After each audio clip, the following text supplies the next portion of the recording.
IFM Forum Musique. ak ki nga xamante ni mooy JB. alors Pape Cheikh programme boobu ñoom defoon nañ ko année dernière am jigéen yoo xamante ne bokk nañ ci inscrire di ko suivre donc tey dañu ñëw déjà pour def bilan pour wax ñu jigéen yi nga xam ne bokkoon nañu ci lan lañ ci gis wax lan la ñuy def ci année bi ak tamit wax ban programme sportif moo ciy ànd parce que régime ok mais il faut nga ànd mu ànd ak sport. dafa may mesure d'accompagnement voilà nga am résultat yi nga xamante ne moom nga bëgg am donc. JB, on reçoit JB, c'est Gamou ou Gomo? Gaillou. Gaillou. Donc lui c'est le. C'est vrai que YB mauvais. Oui voilà, on a cru que c'était un M. Donc c'est le chargé de com de Moussoukoro. Bienvenue sur ce plateau. Merci. Alors vous êtes avec le coach Ousseynou Sy. Donc on va d'abord parler avec vous de ce programme et puis avec le coach du programme sportif qui accompagne le programme Minceur. Il y a beaucoup de femmes qui ont participé à ce programme l'année dernière. Quel est le bilan que vous en faites aujourd'hui? Alors en termes de bilan déjà on a plus de 150 clients maintenant, voilà, sur les gammes minceurs. On a fait perdre sur 2 mois à peu près en moyenne entre 12 et 18 kilos. Wow. Donc c'est beaucoup. Mais non seulement perte de poids mais corps tonifié, donc meilleure forme. Et dans quel but? Tout simplement parce que pour reprendre confiance en soi, souvent après une grossesse ou même parce que tout simplement on ne fait pas d'activité sportive ou même à cause de l'alimentation, on prend du poids. Et justement le programme sert à rééquilibrer l'alimentation. Donc perte de poids mais aussi maintien de la perte. Parce que souvent les gens perdent, quand on perd rapidement, on est faible. Comment vous faites pour que vos clientes puissent perdre du poids tout en étant en bonne santé? Alors en fait le produit justement il est là pour complémenter l'alimentation. Donc non, le régime, la personne remplace 2 repas sur les 3 en fait. Donc le midi elle va manger normalement et le matin et le soir elle va remplacer par les produits en fait. D'accord. Voilà. Et comme c'est des protéines végétales, que c'est hypocalorique, la personne ne peut pas grossir en fait en prenant ce produit-là. Sachant que ça c'est un repas complet. C'est-à-dire que la personne quand elle mange ça, elle a ce qu'il faut pour passer une bonne journée. D'accord. Voilà. Je vois. Souvent les femmes qui perdent du poids ont peur d'une seule chose, c'est de reprendre derrière. Qu'est-ce que vous faites pour que cela n'arrive pas? Alors en fait il n'y a pas de secret. Si les gens ils reprennent derrière, c'est parce que tout simplement c'est une question d'alimentation, d'exercice physique aussi. Il faut dire la vérité aux gens parce que si on essaye de leur dire ce qu'ils veulent entendre, ils vont être déçus. Donc il s'agit de faire un bon programme déjà pour perdre beaucoup de poids parce que généralement les objectifs des gens c'est 10, 15, avec même... un bon suivi. Ouais, voilà. Voilà, un bon suivi, mais un objectif déjà qui est important de perte de poids. C'est l'objectif de la plupart des gens. Et donc après, évidemment, une fois qu'on a atteint l'objectif, il y a une alimentation à respecter au minimum pour maintenir le poids. D'accord. Voilà. Et pour celles qui veulent participer, parce que celles qui l'ont fait l'année dernière ont vu les résultats. Il y en a d'autres qui vous regardent, qui voudraient participer aussi. Comment elles peuvent faire? D'accord. Pour ça, en fait, nous, on reçoit les gens à l'établissement. On fait des bilans gratuits, donc des bilans de santé, histoire que la personne puisse savoir exactement combien elle doit perdre. Donc on a une machine là-bas qu'on a qui diagnostique le corps, la masse graisseuse, la masse musculaire, la masse hydrique, et qui est là justement pour dire en fait par rapport à notre âge métabolique combien on devrait faire de poids en fait par rapport à notre âge, à notre sexe, et voilà. Parce qu'il y a des normes qu'il faut respecter, c'est ça. Voilà, c'est ça. Et justement, après ce bilan-là, qui est gratuit, donc on peut passer à la boutique pour le faire, au Mariste. Et on sait exactement quel est notre poids idéal normalement par rapport à notre âge. D'accord. Voilà. Et c'est justement le coach qui est là pour faire ce suivi et faire toutes ces évaluations. D'accord. Avant d'arriver au coach, je voulais juste savoir également, parce qu'on a un réel souci, nous les femmes, au-delà du poids, un ventre après la grossesse, un gros ventre. Et ça, c'est un souci vraiment. Voilà, donc on met des corsets, des fois on a des nerfs, on est tendu à cause des corsets, on veut savoir en même temps, à part vraiment... mais boo bu gën jullee tee ñaanal ko. Non, J'ai la réponse. Il faut prier. En fait, c'est une question qu'on me pose tout le temps ici. Pour elle. Au Sénégal, on me pose tout le temps cette question. Wallahi. Par rapport au ventre, en fait, c'est l'alimentation. Ouais. Parce que le problème le riz, c'est que quand on mange du riz, le riz, comme c'est un féculent, quand tu manges des féculents, ça grossit dans ton ventre. Ben oui. Donc déjà, si tu en manges en quantité, Risque de colopathie. Ouais. après, ça gonfle xamoo ma li ma xam dafa dans bëri. ton ventre. Et donc, ça pousse. Et c'est pour ça que ça fait des gros ventres. Et ça, c'est vraiment fin, en fait. Donc, quand tu prends cette habitude-là de manger ça, en fait, ton estomac, il se rétrécit un petit peu. Donc, naturellement, quand tu manges, tu n'as plus l'habitude de prendre de gros repas. Tu vas réduire. Donc, tu vas pas manger comme avant. Donc, déjà, quand tu fais la cure, ton estomac aussi il réduit un peu et ton ventre il va rentrer parce que dans ton organisme comme tu manges pas le riz parce que le riz quand même c'est l'alimentation numéro 1 ici voilà c'est ça et ben ça gonfle dans le ventre. Donc c'est ça le problème et ça justement ça provoque pas cet effet là donc dès la première semaine de cure déjà ton ventre il rentre vraiment voilà ouais le ventre rentre après. Pour tout ce qui est gainage et tout, justement avec le coach, il y a on va en parler des avec exercices sportifs qui permettent de gainer et de rentrer encore plus. Donc merci beaucoup JB. Là on va parler ak coach yow la ñuy waxal tuuti pour nga résumer un petit peu li JB wax ci olof pour ñuy seetaan mën ko comprendre avant ñuy jàll ci programme sportif bi accompagner régime bi. waaw salaamaaleykum maa ngi leen nuyu d'abord.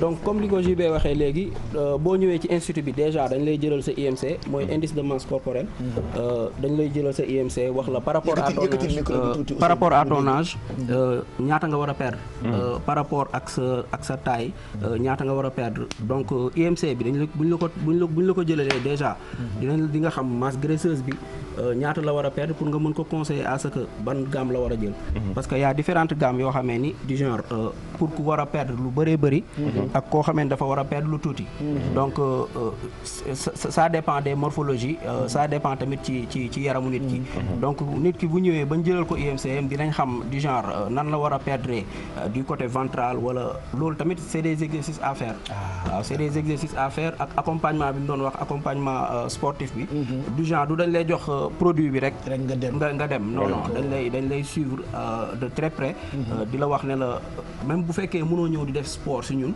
dañ lay conseiller à ce que y a des exercices à faire dañ la koy envoyer par WhatsApp wala par ñu la koy envoyer ba pare di la wax déjà ni nga war a lekkee ni nga war a naanee donc surtout alimentation bi qui est la base loolu la doon wax sànq comme du genre ceebu jën bi muy wax ceebu jën bi baax na mais Sénégal fii pour nga tere nit ceebu jën dafa metti donc c'est difficile mais ne serait-ce que nga xaw ko limiter boo ko xawee limiter du genre à ce que ndax ceebu jën bi bu ñu ko toggee ba pare sincèrement amatul benn aliment bu nga xam ni suñu yaram ñoom daf leen di jaral de ku bëgg affaire da ngay ñeme kaani bu seen i biir rëy dañuy tax ay genn naju ba seen i deret dootul yi xanaa ku leen ne produit ngi boo ko defee ci sa lekk sa biir dina wàññeeku après mesure d'accompagnement bi muy exercice sport dina leen voilà donc comme ay fi di jéeg bi bëgg waaw mais ñaanal leen sukkur ak nii voilà donc comme ni mu la ko waxee léegi déjà organisme bi du ko xam sa organisme bi du ko xam sa organisme du ko xam y a une phase d'attaque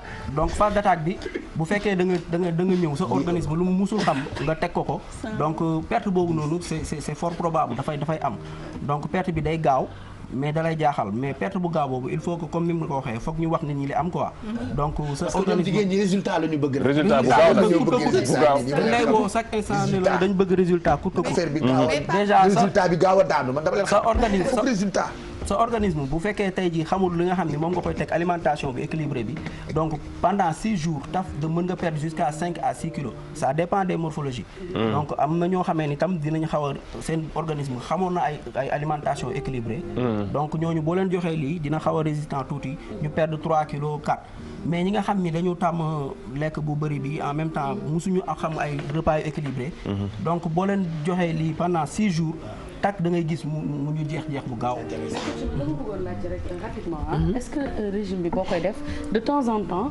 mën nga def assiette mën nga lekk yàpp. mën nga lekk alimentation de temps en temps tu peux te faire plaisir. voilà déjà comme question bi nga wax nii. yomb na de suñu régime ñun régime à la sénégalaise laa ko tuddee mooy du ma reer wala du ma añ.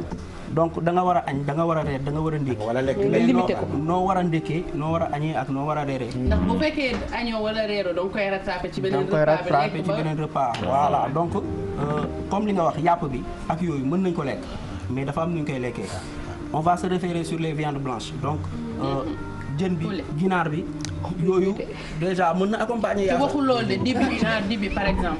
côtelette dajo yi.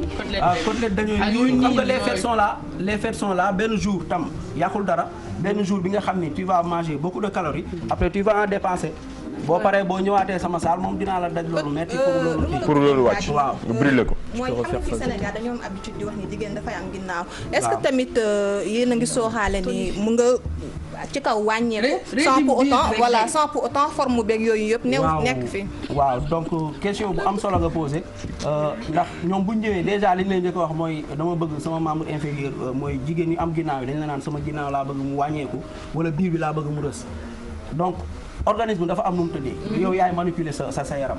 donc munoo ñëw rek cibler benn zone ne da nga bëgg mu jeex. donc boo ñëwee dafa am programme booy suivre. léegi programme boobu noonu ngay suivre à ce que da ngay brûler calories yi nga xam ni moo nekk si yaram bi yëpp y compris zone ciblée bi nga wax. mais doo ñëw rek ñu ne la sama biir moo bëgg a jeex nga sëgg di def ay abdominaux ba suba doo am résultat ba pare di nga gaañ sa lombaire. juste wax suñu wax jigéen ñi seetaan que peut-être que du ñu am temps détaillé ko bu baax li gën mooy. ngeen dem établissement Moussoukoro Mbaye ak programme mes sœurs Moussoukoro diététique noonu la ñu ko tuddee donc baax na ci forme jigéen on vous donne juste numéro téléphone yi 33 832 88 88 wala 78 123 54 54 wala 76 223 11 41 bijou pour finir ak JB chargé de com bu établissement Moussoukoro Mbaye donc les produits sont disponibles là-bas boo ko jëndee am na ay mesures d'accompagnement mooy exercice yi nga xam ne ni coach Ousseynou Sy daf la koy defal. Exactement, Pape Cheikh. Nous avons aussi une page Facebook, je ne sais pas si vous l'avez communiqué. Oui, allez-y. Non, nous, on avait juste les numéros, mais vous pouvez aussi donner donc on a la page Facebook pour revenir sur les numéros 33 832 88. Et on a aussi une page Facebook, donc parce qu'on est sur Facebook, ça s'appelle Moussoukoro diététique et minceur. D'accord. Et on répond aussi sur les questions, sur le programme et sur les Sinon, on peut venir directement chez Moussoukoro pour. Oui, bien sûr. Bien sûr. Mais on répond aussi sur Facebook. D'accord. Et voilà. Merci. D'accord. Merci beaucoup. Merci à vous.